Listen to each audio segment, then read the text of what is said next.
자, 이게 최보식이라는 퇴직 조선일보 기자죠. 퇴직한. 네, 조선일보의 아주 유명한 기자였죠. 인터뷰 이제 전문 기자로 알려져 있던 분인데 문화부에서도 굉장히 필명을 날렸던. 네. 이 최보식 기자가 이제 독립해서 이제 유튜브 언론을 하고 있는데 여기에 이제 한정석이라고 저 아주 보수 논객입니다. 대표적으로. 저 한정석 칼럼니스트가 쓴 글입니다. 그렇죠. 한동훈은 왜 알리바이를 밝히지 않냐? 그 얘기를 지금 물어보고 있는 겁니다. 그러면서 뉴탐사 기사를 인용하고 있어요. 네네. 뉴탐사 강진구의 입장이 설득력 있게 들린다. 첼리스트가 말을 여러 번 바꿨고 한동훈을 무서워한다는 주장을 저희가 여러 증거를 통해서 제시하고 있죠. 네. 본인이 볼 때는 한동훈보다는 뉴탐사의 입장이 더 설득력 있게 들린다. 왜 한동훈은 자신의 알리바이를 입증하려 들지 않을까? 대표적인 보수 논객조차도 청담동 술자리 관련해서는 한동훈 씨가 그날의 행적을 밝혀야 되는 것이 가장 중요하고 네. 그게 우선시돼야 된다. 그런 차원에서 뉴탐사의 주장이 더 설득력 있다. 이렇게 지금 얘기를 하고 그렇죠. 있는 상황. 어쨌든 보수 그 논객조차도 저렇게 뭐 보수하고 진보를 넘어서 그 어떤 그 진실성을 검증하는 과정에 있어서 원칙은 동의를 하지 않습니까? 네. 그런데 이 민주 진보 진영이라고 자칭하고 있는 이 사람들은 거꾸로 지금 한동훈 편에서 지금 변론을 지금 하고 있는 거예요. 그렇죠. 한동훈 편에서 첼리스트를 앞세워서 계속 이제 첼리스트를 곤란하게 만드는 그런 내용들을 저 사람들이 계속 그동안에 주장한다. 해오다가 이번에 이제 검찰이 저희를 기소하면서 공소장을 내놓으니까 어떻게 공소장을 입수했는지 모르겠는데 공소장이 곧 진실이라고 하는 전제 아래 검찰의 공소장이 마치 청담동 술자리의 진실을 보증하는 수표인 것처럼 공소장 내용들을 가지고 저희 뉴탐사 보도가 틀렸다라는 주장을 하고 있는 거예요. 네. 유독 저렇게 제보자를 이제 비방하는데 앞장서고 있어요. 네. 그런데 문제는 현직 검사까지도 나서서 이 공소장 공개한 내용들을 같이 그 댓글을 달면서 같이 조롱하고 있어요. 제보자를. 네, 이제 공소장에 보면은 제보자하고 이제 저하고 그 나누는 이제 그 통화 중에 첼리스트를 좀 압박을 해야 되겠다라고 하는 얘기가 나오면서 뭐 아니면 죽든지 이제 저런 표현 대화 통화 내용들이 있는데 저게 통화 맥락들을 들어보면 저게 어떤 차원에서 얘기가 됐는지 충분히 다 이해할 수가 있거든요. 네, 그런데 저분들은 저 아니면 죽든지라고 얘기하는 것을 마치 우리가 첼리스트를 살해를 네. 모의한 것처럼 그리고 그런 추정을 가능케 하는데 이 현직 검사인 진혜원 씨가 저렇게 더 형법을 들고 나와서 네. 저렇게 법률 조언을 해주니까 네. 이 사람들이 더 신이 나가지고 네. 계속 이 글을 올리면서 제보자를 조롱하고 있어요. 네. 그래서 아니면 죽든지라고 하는 맥락은 저희들이 나중에 자세하게 다시 한번 설명을 하겠습니다만은 그 우리가 흔히 얘기하는 무슨 현직 검사는 그것을 무슨 자살 방조나 자살을 유도하는 뭐 이런 얘기로 쓰고 있죠. 저런 정도의 그 박약한 문해력을 가지고 사실 검사직을 수행한다고 얘기한다면 저건 굉장히 위험한 겁니다. 심각해요. 네.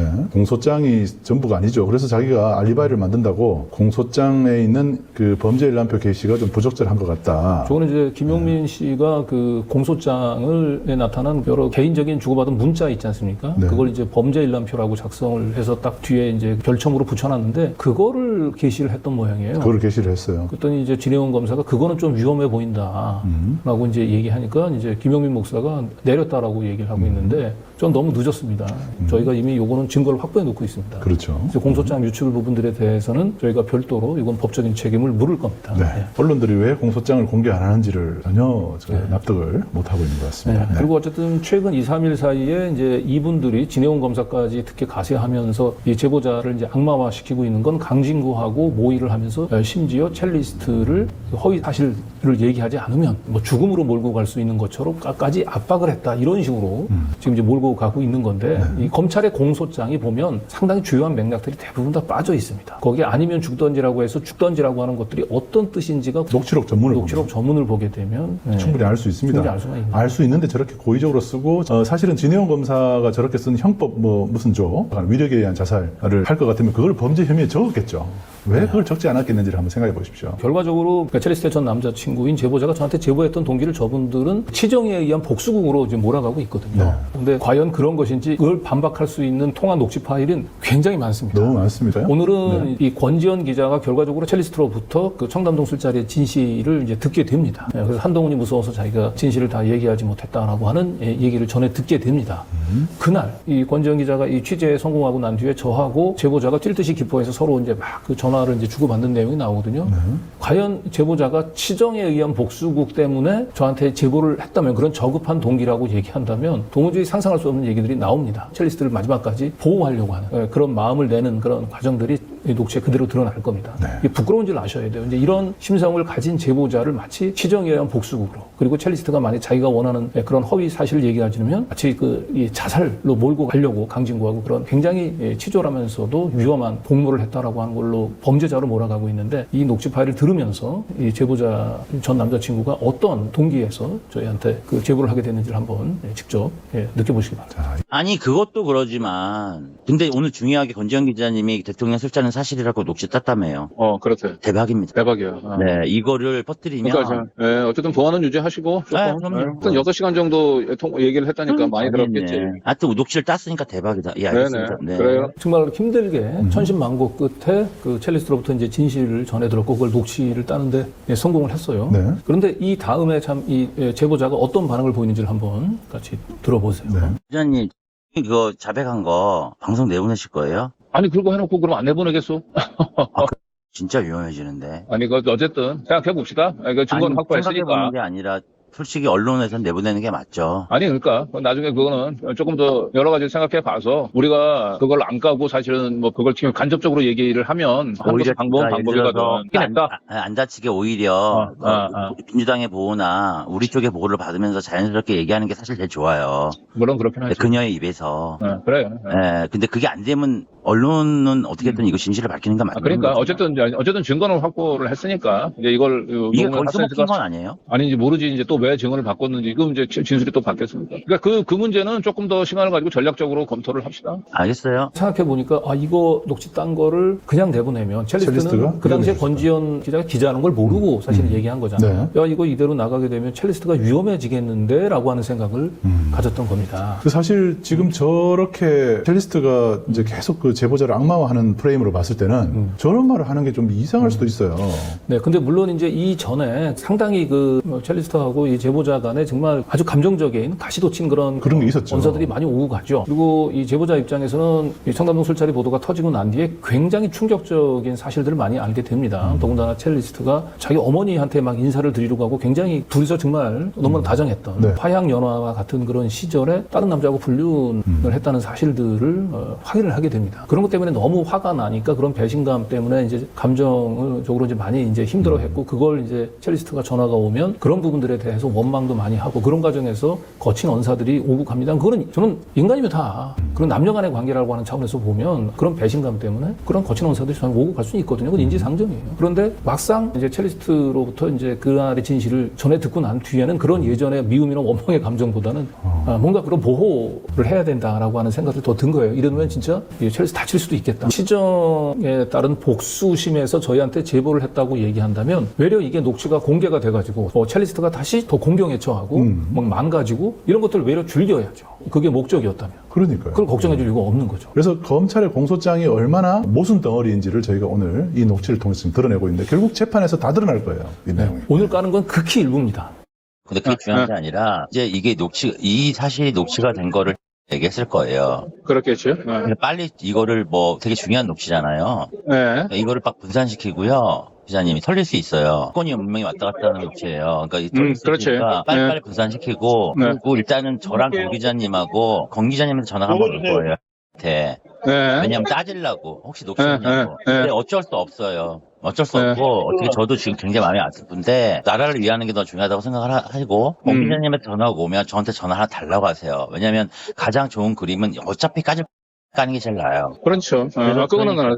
네, 그래서 그래서 어쨌든 권지현 기자가 더 추가로 설득을 할 거예요. 그러니까 우리가 이걸 공개하는 것보다는 네네네네. 스스로 이제 용기를 낼 수 있도록 네, 이제 저도 설득을 할 거예요. 도울게요. 이 중요하네요. 첼리스트가 직접 말할 수 있도록 우리가 돕자. 그 얘기를 지금 하고 있군요. 네. 그러니까 첼리스트는 이제 자기가 알고 있던 진실을 밖으로 꺼낼 용기가 있었던 것은 아니에요. 그러니까 권지현 기자가 기자인 줄 모르고 그냥 이삿짐 정리하는데 도움을 주러 왔던 이런 남자친구의 지인이라고만 생각을 하고 편하게 같이 뭐 음식을 먹고 술을 먹으면서 편하게 얘기를 했던 건데 지금은 최대한 이제 첼리스트한테 권지현 기자가 스스로 기자 신분임을 밝히고 잘 설득해서 이 첼리스트가 스스로 그날의 진실을 좀 얘기할 수 있도록 그렇게 용기를 복돋아 주자.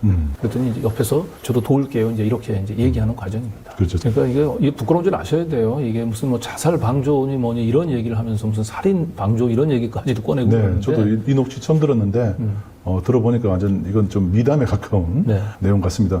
자, 이제 다음번에 나오는 녹취가요. 공소장에 얘기하는 그 죽든지라는 말이 어떤 의미인지를 이 제보자가 어떻게 쓰는지를 여러분들이 한번 들어보시게 될 겁니다. 그래서 그 녹취 파일을 잘 이렇게 분산을 그렇죠. 제가 여보세요? 보기엔 이게 지금 분명 윤석열 귀에 들어갔어요. 이게 대통령 귀에 들어갔다고요, 바로. 그러니까 어쨌든 바로 들어갔어요. 이거 한동훈까지 엮여 있으면 이거는 빼박이에요. 그러니까 다 분산시켜놓고 모여들 다 몸조심하시고 한 일주일 정도는 설득을 하는 과정을 거치고 아니면 고객을 예상할 수 없어요. 그러니까 알겠습니다. 저도 전화 오면 정말 저도 따뜻하게 대해줄 거고 지금 제가 트윗으로 여러분 모두 다 세상 밖으로 나오라고 노래 하나 올렸어요. 그래. 그래서 저도 은연중에 이렇게 해서 왜냐면 그녀가 나오지 않으면 죽습니다, 진짜. 진짜 죽습니다. 구속돼요. 그러니까 이거는 제가 처음에 제보드린 녹취보다 훨씬 파급력이 센 거예요. 본인 진술이기 때문에. 그러니까 오케이. 네, 여기 이제 죽습니다라는 내용이 나오죠. 근데 죽습니다라는 내용을 구속되어라는 말하고 같이 씁니다. 네, 여기서 진짜 그 목숨이 생명이 끊어진다라는 의미가 아니죠. 여기서는 구속된다라는 의미로 좀 사용하고 있습니다. 네, 그러니까 사법적으로 첼리스트를 망가뜨릴 수 있다. 이제 이런 의미인 거죠. 그렇죠. 저렇게 죽다라는 의미가 저렇게 많습니다. 근데 어떻게 저 중에서 1번 생명의 종료 저거 하나 가지고 지금 조리돌림하고 있는 겁니다. 네, 여기 이제 공소장에는 나와 있지 않은 아니면 죽거나 이런 표현에서 이게 죽거나라고 얘기하는 부분들의 의미를 알 수 있는 이제 맥락상 검찰에서는 생략했던 이제 표현들이 있어요. 네. 뭐 저는 이제 바로 기자님이 전화하지 않았냐, 내가 완전히 죽여버렸거든 걔를 이런 표현이 있어요. 네. 그러니까 여기서 내가 완전히 죽여버렸다라고 얘기하는 거는 이제 첼리스트하고 뭔가 좀 부적절한 관계에 있었던 그 남성을 자기가 여기서 기선을 이제 제압을 완전히 길을 꺾어놨다. 길을 꺾어놨다는 이제 거죠. 이런 의미인 거죠. 네, 네. 생명을 종료시켰다 이런 의미는 아니지 않습니까? 네. 그래서 사실은 이제 그 첼리스트도 절대 안 죽고 외국에 나간다 내가 뭐 이런 얘기했을 때 절대 안 죽고 외국에 나간다라고 하는 얘기도 그 첼은 기본적인 그 이 성격 그 캐릭터가 절대 이런 걸로 기죽고 그럴 스타일이 아니다. 예, 그런 의미로 사실은 사용되는 건데 네. 예, 이런 부분들을 지금 맥락을 지금 다 뺀 채 저희들이 뭐 첼리스트가 이제 죽어도 상관이 없다. 말 그대로 뭐 자살을 해도 상관이 없다라든지 스스로 첼리스트를 이제 스스로 생명을 포기하게 하는 이제 이런 상황이 닥쳐도 우리하고는 상관이 없다. 이런 식의 대화가 오고 갔다고 지금 얘기를 하고 있는 그러니까 이게 참 한국인이라면 충분히 알 수 있는 맥락이라서 저희가 이걸 굳이 설명할 필요 없다고 생각했는데 공소장에서 어떻게 그 말만 빼내가지고 이렇게 조리돌림하고 있습니다. 실제로 죽음이를 의미한다면 검찰이 당연히 진해원 검사가 얘기했던 그 형법에 있는 그 무시무시한 조항을 썼겠죠, 당연히. 안 썼을 리가 없습니다. 이상하게 그 이 정치 검찰의 그 비정상적인 행태들을 굉장히 날카롭게 비판하는 진해원 검사가 이 청담동 술자리 관련해서는 그대로 한동훈의 대변인 역할을 하고 있어요. 네, 한동훈의 대변인입니다. 아, 참. 자, 그럼 마지막으로 저는 이 부분이 제일 좀 인상 깊었거든요. 이 제보자가 그 자기 속 마음을 솔직하게 이제 털어놓는 부분입니다. 네네. 기자님 어디세요? 지금 오늘 촛불 집회 오늘 지금 하세요? 집으로 가는 중이에요. 나 왜 집으로 이렇게, 가는 중이에요. 나 되게 뿌듯하고 할 일 다 한 것 같아. 우리가 역전골은 넣었는데 아직까지 휘슬은 안 불었어. 휘슬이 불릴 수가 없어요. 이거는 줄리처럼 갈 거. 왜냐면 결정적 근거가 없어요. 아니 그래도 일단 근데 강 기자님 결정적인- 진술 원하는 게 이거 아니었어요? 목격자의 진술? 그렇죠. 이게 쟤네들이 목격자 진술 하나로 가짜 뉴스로 덮었으니까. 그러니까 우리도 목격자 진술을 내면 저거 뒤집어질 거 아니에요, 제대로. 그러니까. 그러니까 내가 보기에는 강진구 기자님은 최선을 다했고 여기에 있는 소독의 결과를 예를 들어 우리가 통해서 얘를 만나려고 이런 이게 다 이 진술을 얻으려고 했던 거잖아요, 막말로. 그런 거죠. 그렇다는 다 끝난 거예요, 사실은. 그러니까 이제는 이제 목격자 진술 뒤집어 놨으니까 이제 네. 한동훈 윤석열 니들이 깔아 이제. 그렇죠, 그렇게 나가고. 첼리스트 뒤에 숨지 말고. 그렇죠. 이거는 제가 보기엔 빼박이에요. 그리고 가 되게 위험한데 이 방송이 까지기 전까지는 그냥 음악 오늘도 세상 밖으로 그냥 음악만 올렸고요. 그리고 뭐 내일부터 무슨 탐사 아니 공격하는 또 조중동이 나올 거 아니에요. 그렇죠. 저 그냥 상관없어요, 기자님. 솔직히. 네, 저 그냥 수도권 보면 돼도 돼요. 그러니까 오늘 이제 우리가 뭔가를 나는 또 지금 들은 거. 너무 지금 가슴이 벅차올라요, 지금. 기자님 기분이 어떠? 나는 솔직히 난 너무 고생했잖아요. 물론 가 자기 발로 나와서 하는 게 베스트예요. 저도 마찬가지라고 생각하지만 저 이거 나중에 꼭 제가 어차피 제가 이제 잠수할 거지만 기자님은 기억해 주셔야 돼요. 모든 사람들이 기억할 거예요. 기자님이 생각하는 것보다 훨씬 대화가 걸린 거죠. 어마어마하게 한번 다 털렸는데 뭐. 와, 미치겠다 내가. 근데 나는 진짜 뿌듯해. 물론 난 보호해줄 거예요. 그리고 앞으로도 한테 이제 여기 저는 끝까지 보호해줄 거예요. 왜냐면 그 친구가 나 나쁘게 했던 걸 떠나서 어떻게든 그 친구가 이것 때문에 고통을 받기 때문에 그거는 그래? 어떻게든 근데 그 사람은 공적 영어로 이미 들어온 거예요. 그거는 나도 물론 내가 힘들었지만 이번 사건은 수요일까지는 전 최선을 다할 거예요. 다 버리고 내가 개가 되더라도 마지막 불꽃 살려서 또 살리려고 해요. 저도 노력을 할 거예요. 알겠습니다. 참 헤어진 여자친구를 뭐 섭섭한 마음이 좀 많이 있더라도 네, 섭섭함 당장에 전화 통화해서 막 좀 잘못했다고 사과하기를 기대했는데 왜 이렇게 큰 소리 치면 또 갑자기 또 화가 머리끝에 까지 치고 올라오면서 이제 격한 얘기들이 많이 나갔지만 결국 제보자가 원했던 것은 바로 이런 거거든요. 첼리스트를 보호하고. 어떤 식으로 설득해서 같이 진실의 문으로 나오게 하고 그렇죠. 그리고 진실의 문에 나오게 하고 난 뒤에 거기에 따른 여러 가지 위험들이 있으면 보호해 주려고 했던 나를 조중동에서 그냥 스토킹범으로 몰아도 상관없다. 난 감수할 용의가 있다. 네.